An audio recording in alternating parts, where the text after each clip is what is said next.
va se retrouver face à un NPC entre guillemets. En fait, on entend des voix en s'approchant d'une tombe qui va nous donner des informations un peu cryptiques sur le level dans lequel on va s'avancer.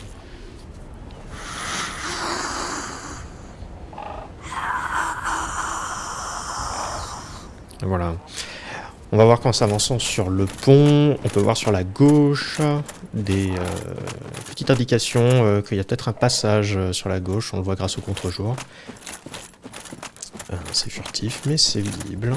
Hop, premier ennemi sur le pont.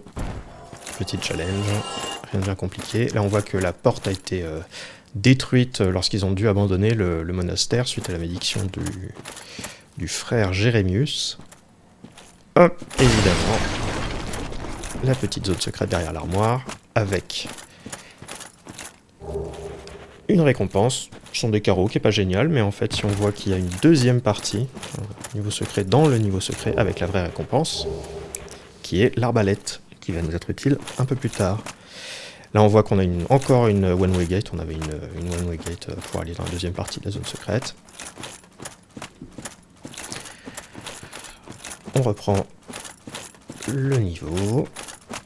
Et là, on arrive sur une position qui surplombe les ennemis. Et donc, on va pouvoir utiliser les outils qu'on a pu récupérer dans la dernière partie. Voilà. Donc là, les ennemis ne peuvent absolument pas venir m'attaquer. Donc, c'est une petite récompense. On va quand même finir les autres au corps à corps. Donc voilà, les gardes du monastère qui sont positionnés de manière à protéger ce qui semble être un rat normal, mais on va voir que le rat il a beaucoup de vie. Il peut attaquer, là il attaque pas beaucoup, il a une IA un peu passive. Et on va voir qu'il y a un autre élément qui va nous faire douter sur la véritable nature de ce rat. Mais voilà, une humanité. Voilà.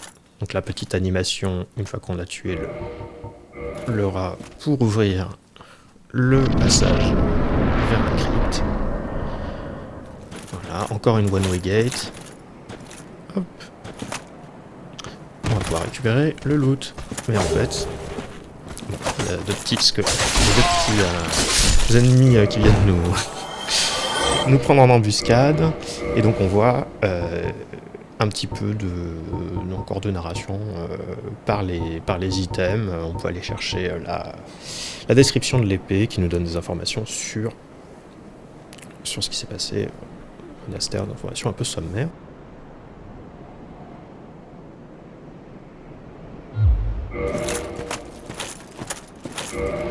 Et donc j'ai mis un dernier ennemi pour un dernier petit challenge et surtout pour pouvoir tester notre nouvelle épée.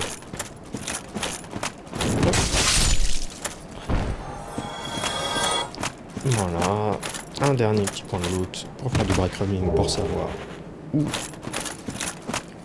on va aller. Là on a vu la sortie de la zone secrète, comme ça même si on a loupé la zone secrète la première fois, eh ben on peut revenir pour l'explorer après avoir fini le donjon. Et voilà, merci.